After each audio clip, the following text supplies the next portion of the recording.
of Leiden Zoo. First of all, I would like to thank everyone for their reactions on my new series called Edge of the Sahel, which is focused on a North African inspired savannah area. So I'm very happy with all the reactions and it was received very positively. So thanks for that. If you haven't seen it yet, go check it out. But yeah, now it's time for Leiden Zoo again. I've had some troubles with my laptop, as I mentioned in the last episode. So I decided to split the zoo, Leiden Zoo, in half. So we'll have an upper part and a lower part, and this is the beginning of the upper part. So I had to move all the stuff that I already built in that section to this new file.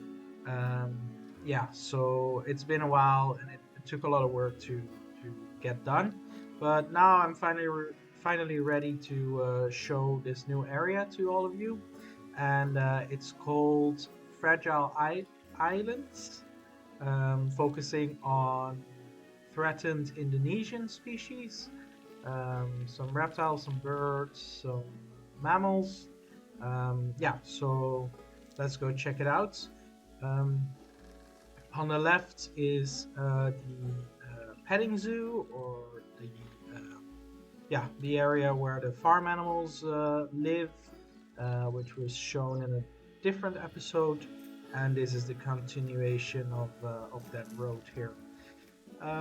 Yeah, so we'll start off with the first aviary, which is a large, sort of round aviary structure that houses a flock of yellow-crested cockatoos, which are critically endangered and inhabit several islands in Indonesia.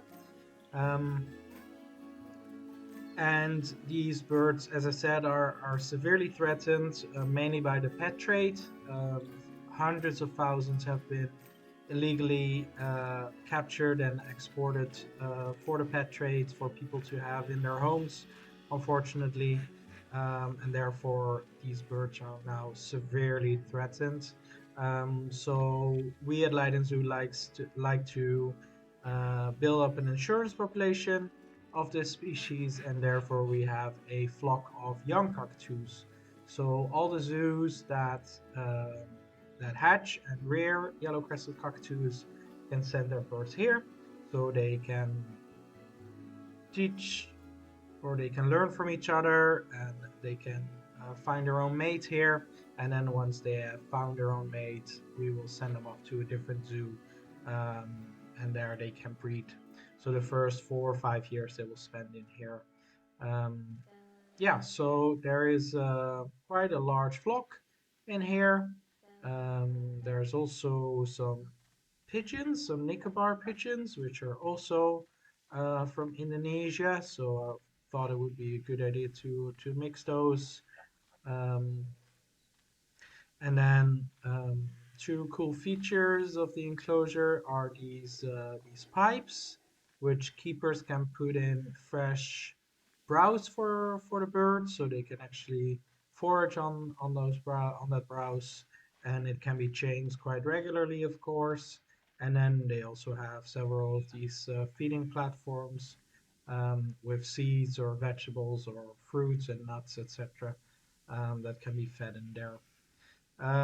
Yeah, there are also several indoor areas with these sliding doors you kind of open, as they are not winter hard species and they do need heating in winter.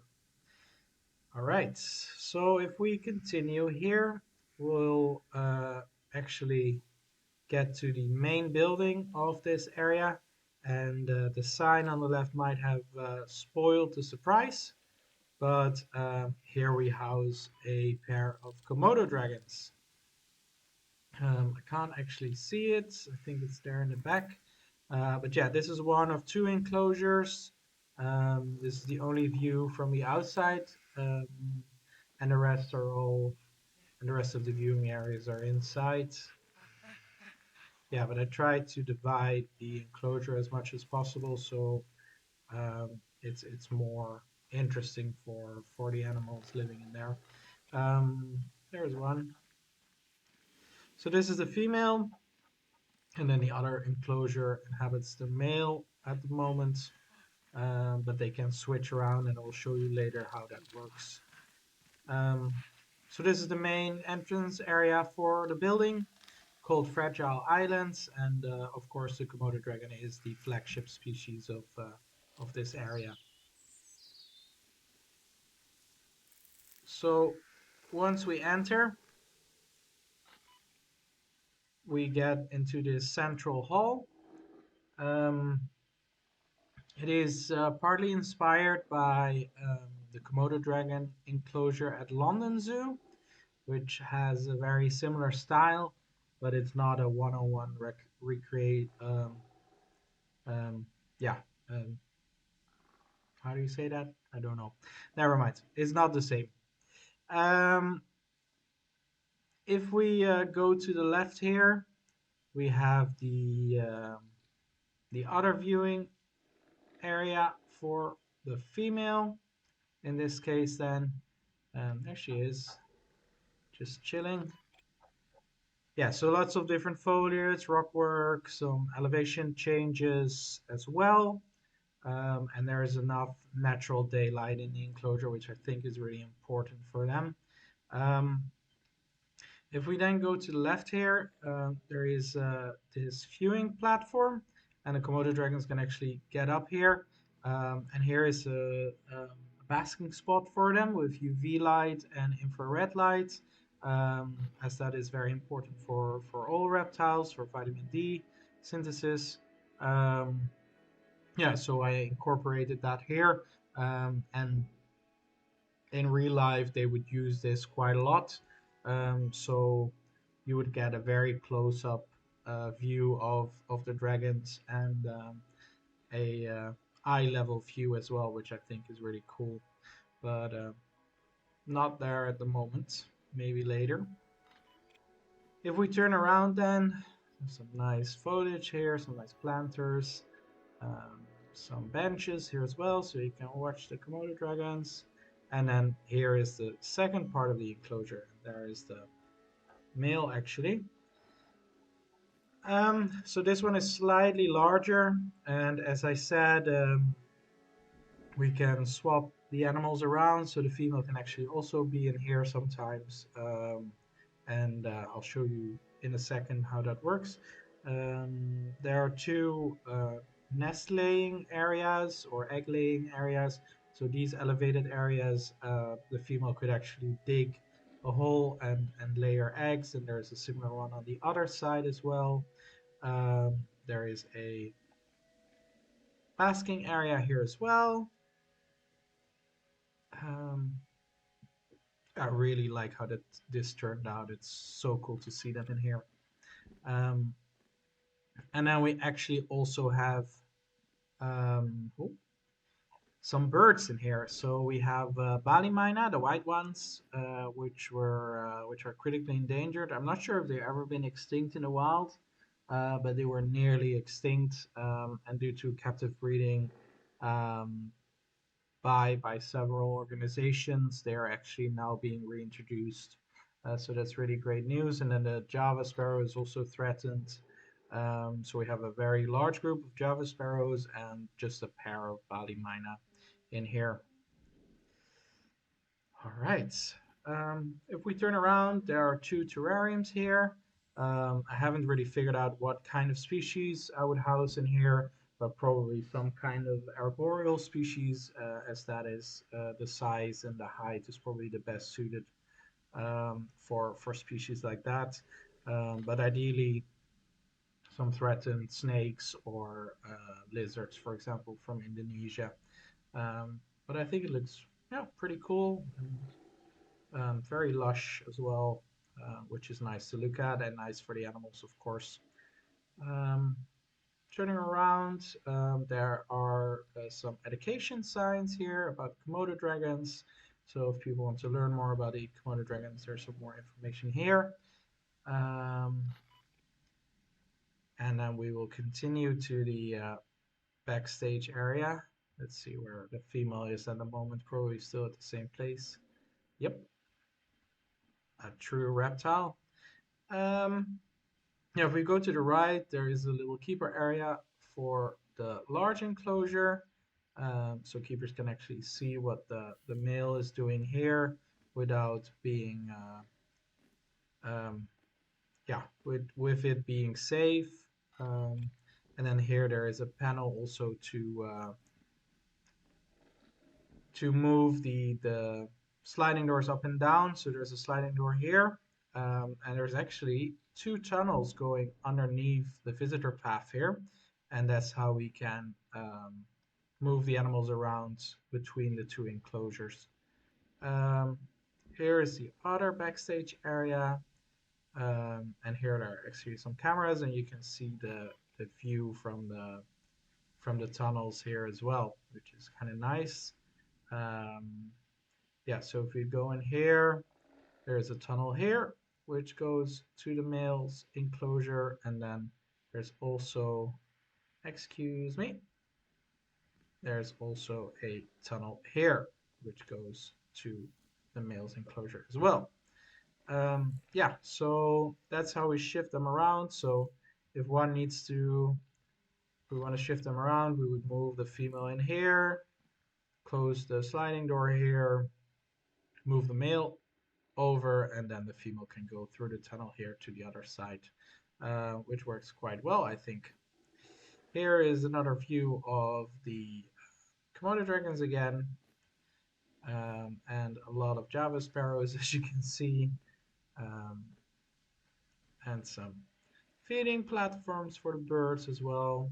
And there's actually also an outdoor enclosure for the birds, which they can go or access here. But I'll show you that in a little bit. If we turn around, there is another enclosure, this time for a mammal species and a bird species.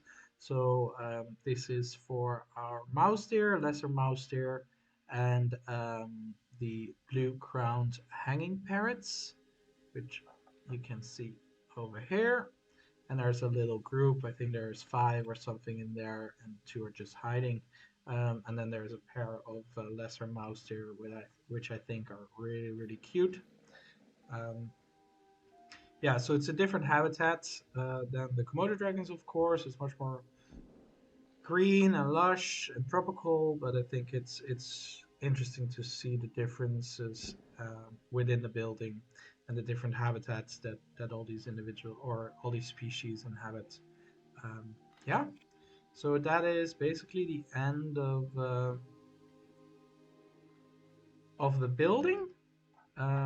But we're not there yet because there are several outdoor aviaries as well that are part of Fragile Islands.